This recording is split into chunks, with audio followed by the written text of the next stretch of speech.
कराची से अहम खबर है। गुज़श्ता रात कराची में बोल्टन मार्केट के करीब धमाका हुआ है। कराची में बोल्टन मार्केट कागजी बाजार के करीब धमाका, जख्मियों को सिविल अस्पताल मुंतकिल किया जा चुका है। इलाके में कई अफराद के जख्मी होने की इत्तलात हैं।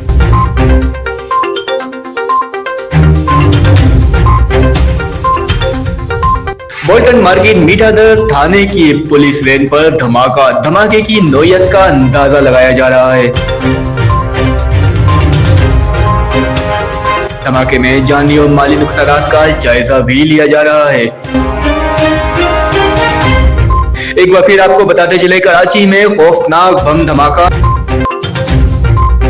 मुतादिद अफराद हलाक, जख्मियों की हालत तशवीशनाक। कराची धमाके से गूंज उठा।